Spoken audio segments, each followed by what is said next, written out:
Chains rattled in the stillness of that New Year's night, 1833.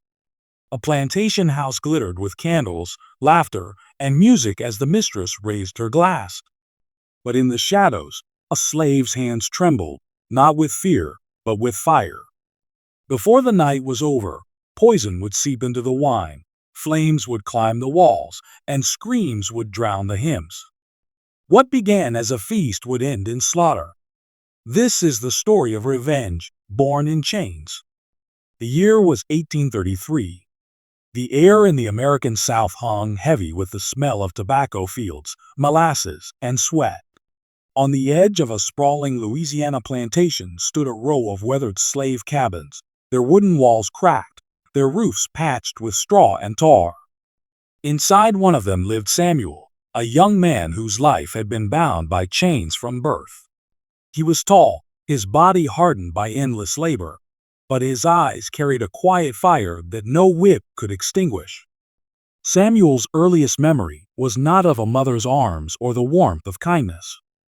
It was the sting of a lash, the booming voice of the overseer, and the cold iron shackles that bit into his ankles when he was barely old enough to walk. His mother, Sarah, had been forced into the fields until her health broke. She sang to Samuel at night, lullabies whispered through cracked lips, reminding him that though chains bound their bodies, their souls were still free. His father? Sold away before Samuel ever knew his face. That was the cruel rhythm of life on this plantation.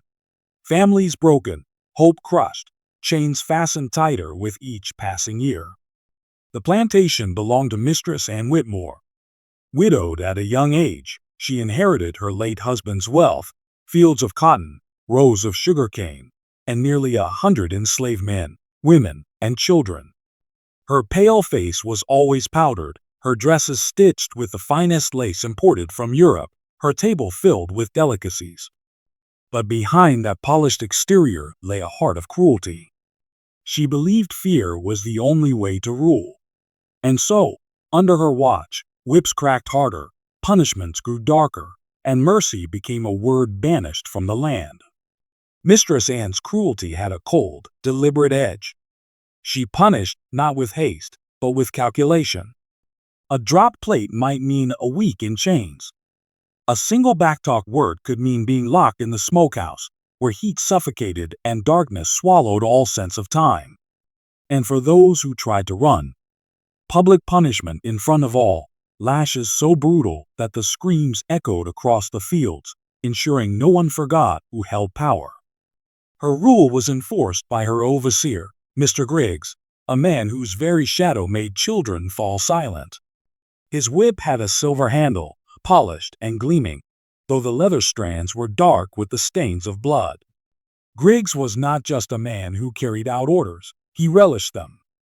He enjoyed the sight of bodies bending under his lash, and his laughter often rose above the cries of those he beat.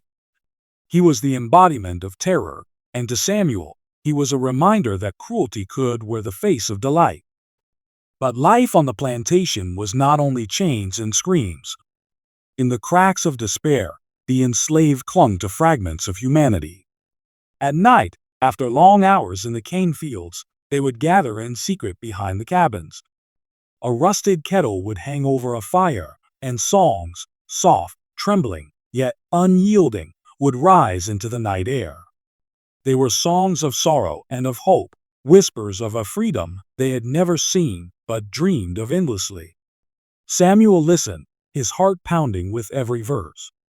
He carried those songs like hidden weapons, sharper than any overseer's whip. There was one hymn Samuel never forgot, sung by the elders. Chains may bind the body, but the Lord keeps the soul free. It became his silent prayer, a rhythm that echoed in his mind even when his hands bled in the fields. By the time he was 25, Samuel had become known among the other slaves as a quiet, strong figure. He rarely spoke, but when he did, people listened. His silence was not weakness, it was patience. He endured the whip, the hunger, the backbreaking labor, but inside, his anger grew like a fire waiting for air. Mistress Anne had noticed his strength too.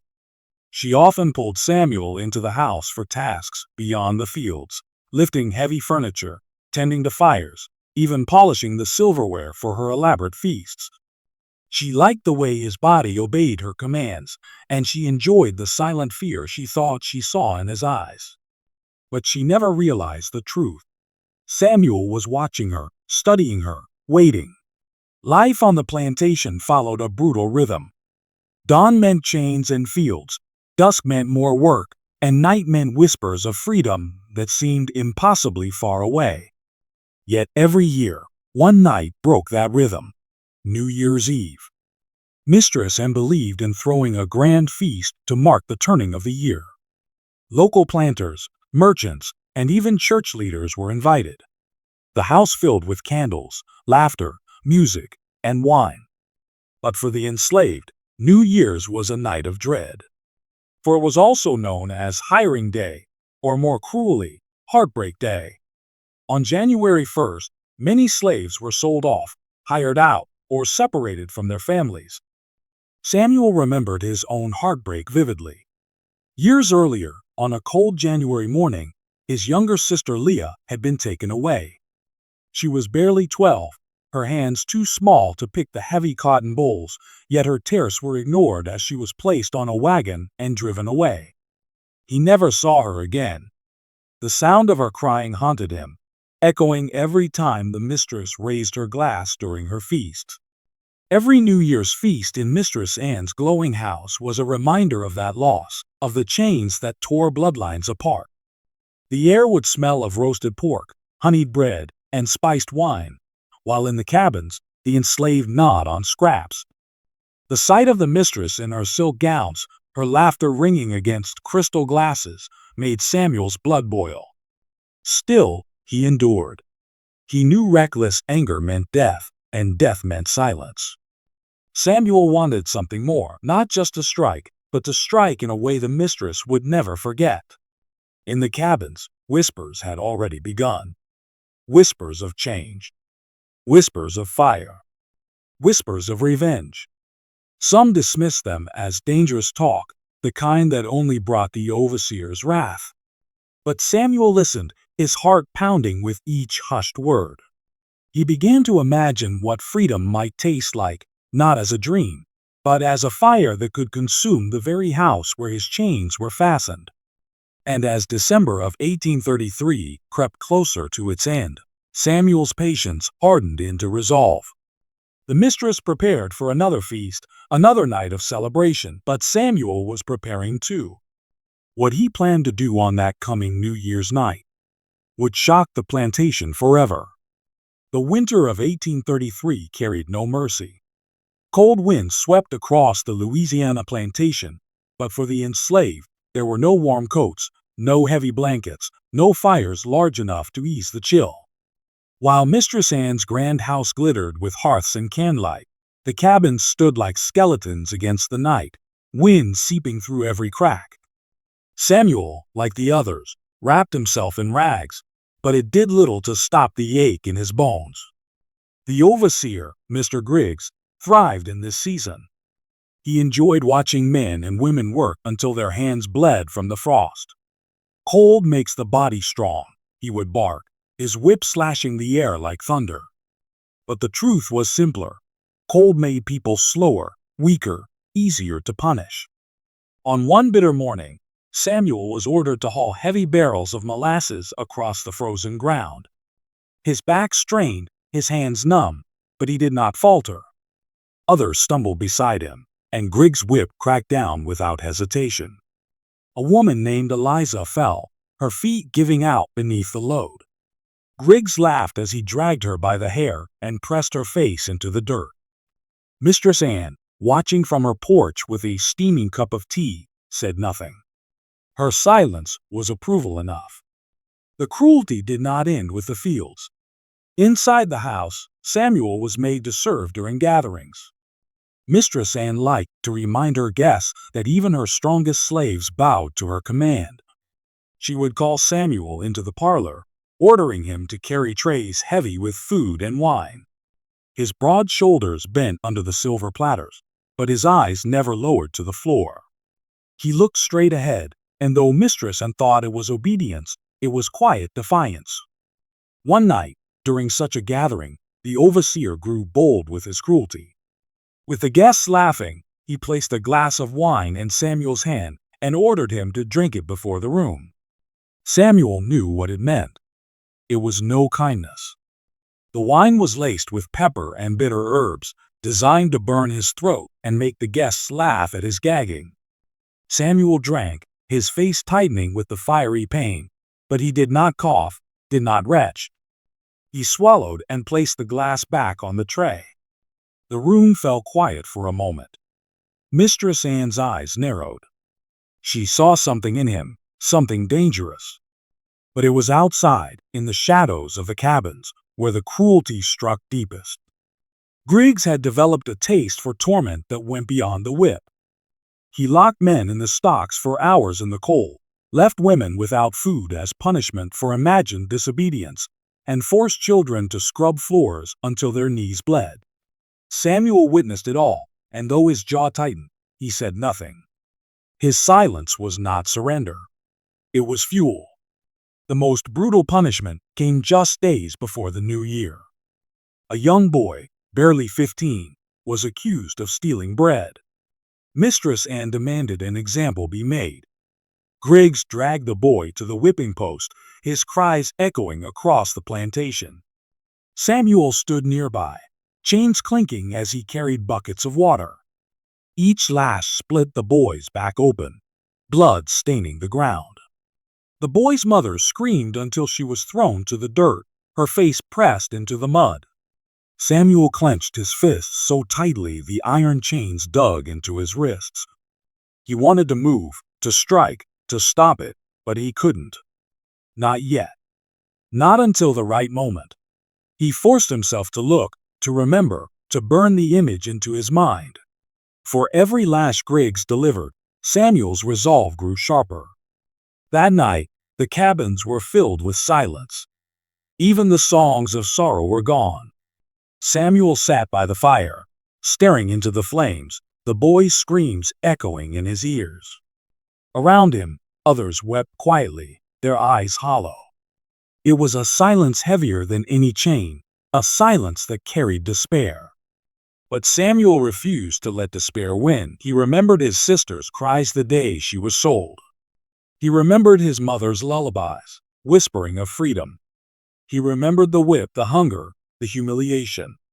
All of it gathered inside him like coals, smoldering, waiting for the spark. That spark came in the mistress's words. On December 29th, she announced to the slaves that the upcoming New Year's feast would be her grandest yet. "We will feast, we will drink, we will sing praises in the church at midnight," she declared, her voice sharp and mocking. "And you," she added, her eyes settling on Samuel, "will serve at my table. Let your strength not fail you, for weakness will not be forgiven." Her words were meant to humiliate him. But Samuel felt something else. A surge of clarity. She had unknowingly handed him the stage, the very night when her pride would be highest. Pride, feasts, and laughter, all built on the suffering of those in chains. If ever there was a time to strike, to end the mistress's reign of cruelty, it was then. Yet revenge was not so simple. The plantation was guarded, the overseer vigilant, and punishment for rebellion was always death. Samuel knew the risk. He knew that even the smallest misstep could mean being hanged, his body left as a warning for others. But he also knew this. Death came in many forms. Some lived in chains their whole lives, their spirits buried long before their bodies. That, Samuel thought, was a slower, crueler death than any noose. And so, in the final days of December, Samuel's silence turned into planning. Every whip he endured, every insult he swallowed, every lash he witnessed, it all built toward a single night. New Year's night, 1833. The mistress would feast. The overseer would drink. The candles would glow. The wine would flow. The church bells would ring. And in that very moment, Samuel would act. What he was about to unleash would turn the mistress's celebration into a night of fire and blood. The plantation carried an uneasy stillness as the last days of December ticked away. Frost clung to the cane fields, thin smoke rose from the cabins, and every breath seemed to hang heavier in the air. For most of the enslaved, these days meant dread, the knowledge that come January, families would be torn apart, hired out, or sold. But for Samuel, these days meant something different. They were not days of mourning. They were days of preparation. The idea had first sparked in his mind as a whisper, no more than a fleeting thought during one of Mistress Anne's lavish feasts. He had carried trays of food past rows of laughing guests, their bellies full, their glasses raised high, while outside his people gnawed on scraps. That memory had lingered, growing sharper with every lash, every insult, every scream in the night. Now, as the mistress announced her grandest New Year's celebration, Samuel knew. The time had come. Still, a thought alone was not enough. He needed a plan. He needed weapons. He needed courage. And he needed to know if anyone would stand beside him. By the dim light of the cabin fires, Samuel began to whisper. He chose carefully whom he spoke to. Eliza, the woman who had been dragged by the hair into the dirt weeks earlier, was the first. Her rage burned hotter than most, her voice raw from grief and humiliation. When Samuel leaned close and whispered, "The feast will not end the way she expects," Eliza's eyes lit up. She said nothing, but the faintest nod told Samuel all he needed to know. Others followed. A man named Isaac, whose son had been whipped nearly to death. Ruth, whose husband had been sold last New Year's Day. Their pain had sharpened into anger, and when Samuel whispered his plan, they listened. Not all agreed. Some shook their heads, warning the rebellion meant certain death. But Samuel did not blame them. Fear was a chain as heavy as iron. He knew some would rather endure another year than gamble everything on a single night. Still, a small circle formed around him. They met in silence, their words hidden beneath the crackle of cabin fires and the cover of night. Together, they began to imagine what had once seemed impossible, striking back. The feast, Samuel realized, was their chance. The mistress's pride would make her careless. The overseer would be drunk, the guests distracted. The great house would be filled with light and sound, but it would also be vulnerable. And if chaos began inside those walls, perhaps, just perhaps, the slaves outside could seize the chance to run, to scatter, to escape into the swamps and forests. But how? The overseer carried his whip like a sword, and guards often circled the house on feast nights. Samuel knew brute force alone would not be enough. No, the blow had to come from within. Quietly. Fatally. Poison. It was Ruth who suggested it. Her grandmother had once been a healer in Africa, a woman who knew herbs that could cure and herbs that could kill. Ruth remembered some of those teachings, passed down in secret whispers. Samuel listened as she described a bitter root that grew near the marshes, one that could be ground into powder and slipped into food or drink. Too much would bring suspicion, but just enough. Enough could weaken even the strongest man. Samuel's heart pounded as he considered it. Poison in the wine, poison in the mistress's glass. The overseer's laughter turned to choking, his whip falling silent. It would be poetic, a justice no lash could erase. But Samuel wanted more than poison, he wanted fire. The cabins were built of dry wood and straw, the fields littered with cane that caught flame easily. Samuel had seen how quickly fire spread when sparks leapt from a chimney. And he knew this. While wine could silence one, fire could consume all. Fire could erase the mistress's house, her wealth, her power. Fire could turn celebration into ruin. The plan grew clearer with each passing night. Poison the wine. Wait until the feast was loud, until glasses were raised, until the mistress herself swallowed the bitter taste of her own cruelty. Then, as panic spread, set the flames. Burn the house that had stood as a monument of their suffering. Burn it to the ground. The risk was enormous. Samuel knew if they failed, their bodies would hang from trees before the week was out. Their names would be spat as warnings. But he also knew that living in chains was not living at all. On December 30th, Samuel walked to the edge of the marshes with Ruth. They knelt in the mud, their fingers searching among reeds and roots. At last, Ruth found it, the twisted, bitter root. It smelled sharp and acrid. She broke it in half, showing Samuel the dark, fibrous strands inside. Together, they carried it back, grinding it into a fine powder by the light of a hidden fire. Samuel stared at it, his hands trembling not with fear, but with anticipation. This small pile of dust, no bigger than a fistful of soil, carried the weight of generations. That night, as Samuel lay in the cabin, he stared at the low ceiling and listened to the breathing of those around him. Children whimpered in their sleep. Women coughed.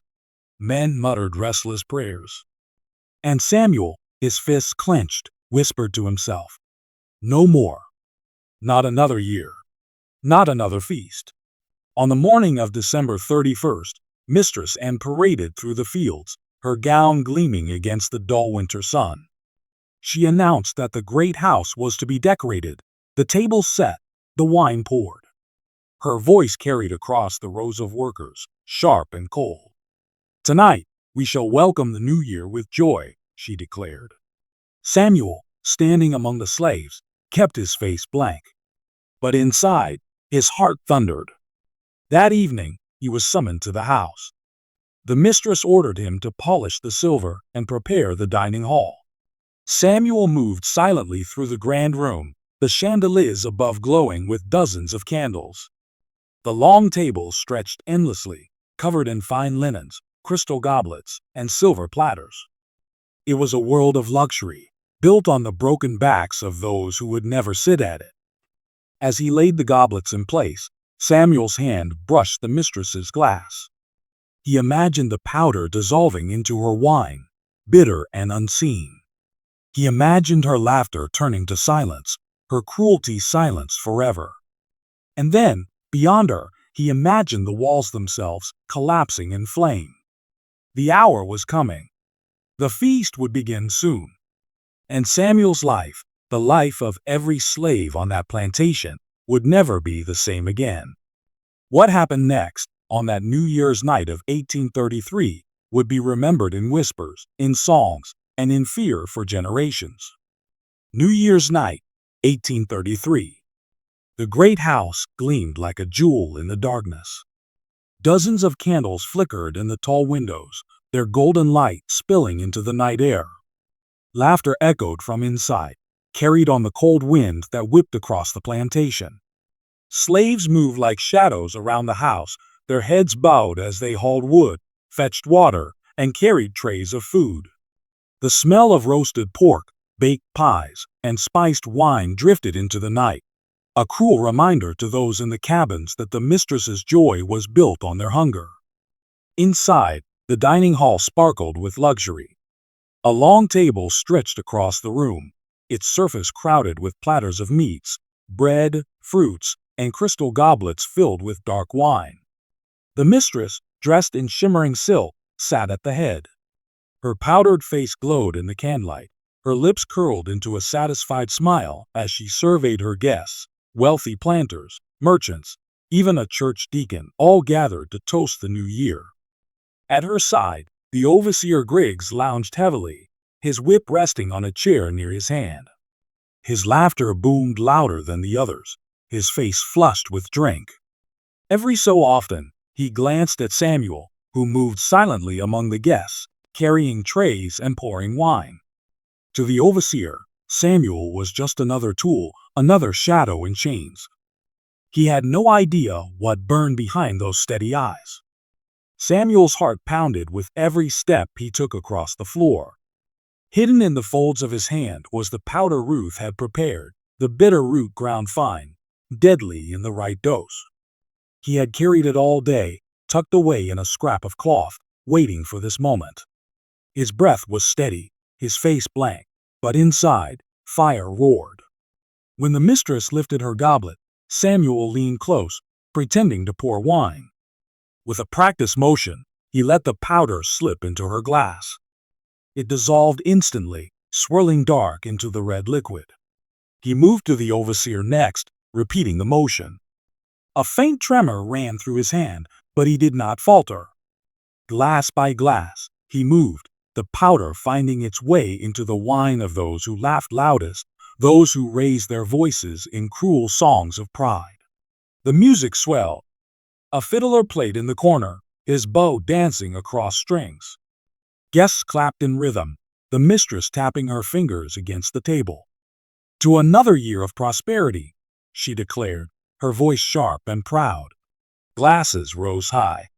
Samuel stepped back, his chest tight, his breath caught. The guests drank.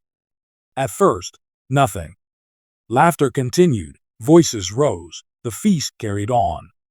But then, slowly, the laughter faltered. One man coughed into his napkin, his face paling. Another pressed a hand to his stomach, his brow furrowing.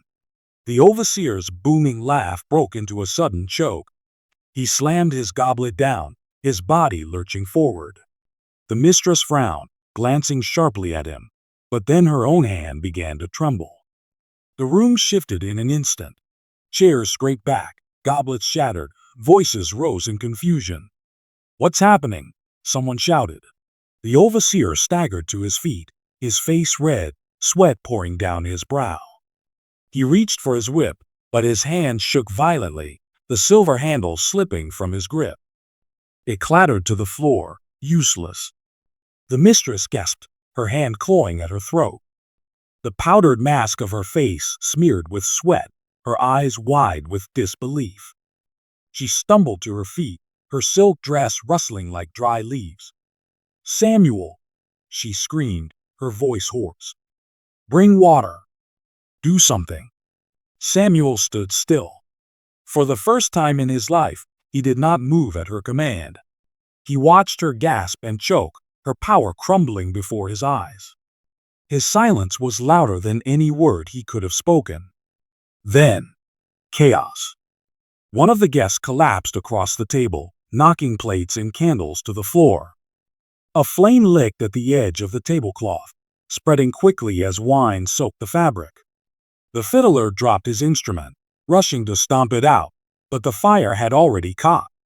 Smoke curled upward, filling the air with the acrid scent of burning cloth. Samuel moved swiftly now, not to save, but to destroy. He grabbed a torch from the wall and thrust it into the curtains.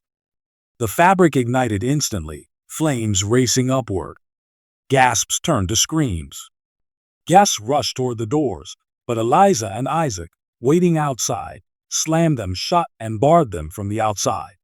The house had become a trap. The fire spread fast, leaping from curtain to wood, from table to floor. The overseer staggered toward Samuel, his face twisted in fury, his mouth foaming from the poison. He lunged, his hands reaching for Samuel's throat, but Samuel stepped aside, seizing the silver-handled whip from the ground. With a single, brutal strike, he lashed it across the overseer's face. The man howled, stumbling into the flames, his body consumed by fire.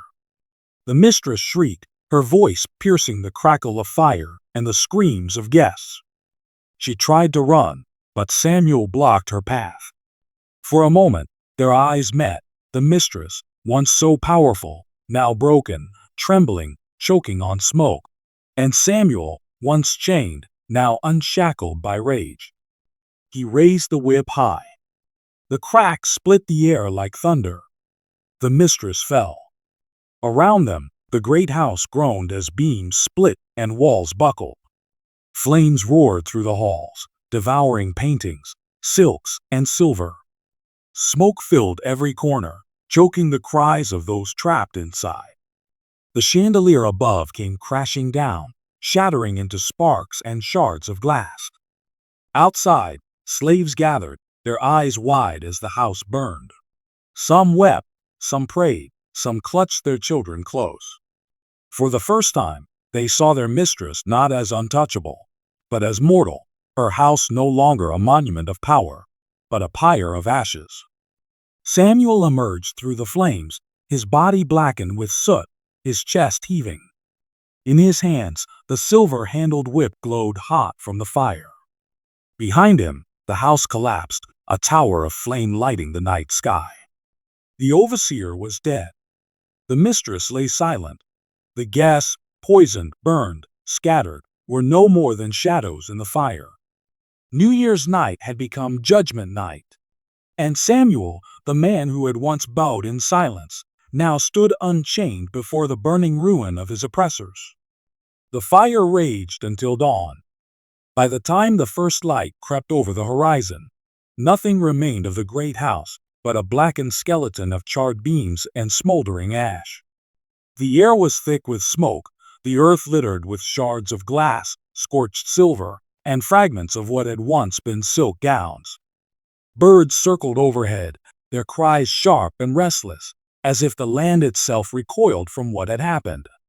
For the slaves who had lived in the shadows of that house, the night felt like both a dream and a curse. They stood together in silence, watching the last flames die out, their faces marked by soot and tears. Some whispered prayers of thanks. Others trembled, knowing that what had been done would not be forgotten by the world beyond the plantation. Samuel stood apart from them, his chest rising and falling in slow, steady breaths. His hands were blackened, the whip still clutched in his grip. His eyes, once cast downward in submission, now lifted to the smoke-stained sky. He had done what no one dared imagine. He had turned chains into flames, obedience into defiance. But the fire that freed him also marked him forever. The mistress was gone. The overseer, too. Their power had crumbled in a single night. Yet Samuel knew the vengeance of the wider world would soon descend. Neighboring planters would come, armed and merciless, demanding answers, demanding blood. Rumors would spread, whispers of poison, fire, and slaughter carried from cabin to cabin, field to field. Some would call him a hero, others would call him a monster. But in that moment, Samuel felt neither. He felt only the weight of silence, the enormity of what had been lost and gained. He walked through the ruins, each step crunching over broken wood and stone. His eyes caught fragments of memory, a silver goblet blackened with soot, a charred Bible belonging to the mistress, its pages curling like dying leaves. He paused at the spot where she had fallen, her voice still echoing in his ears. "Samuel, do something." For years, he had obeyed. For years, he had bowed. On that night, he had done something, something that could never be undone. Behind him, Eliza approached slowly, her eyes fixed on the ruin. Her hands shook as she touched his arm. "What now?" she whispered. Samuel turned to her, his face unreadable. The chains that had bound them were gone, burned away with the house, but the world beyond was still full of chains waiting to be fastened again. To stay was to die. To flee was to risk 1,000 deaths. But to do nothing was no longer possible. He spoke softly, his voice low but steady. "We run." The word carried like a spark through the group. Some gasped. Some nodded with fierce determination. For the first time, the cabins no longer felt like home or prison. They were only reminders of what could be taken, what could be destroyed. The road north, whispered of in secret, became their only vision. That night, as the smoke still curled into the sky, Samuel led a small group into the woods.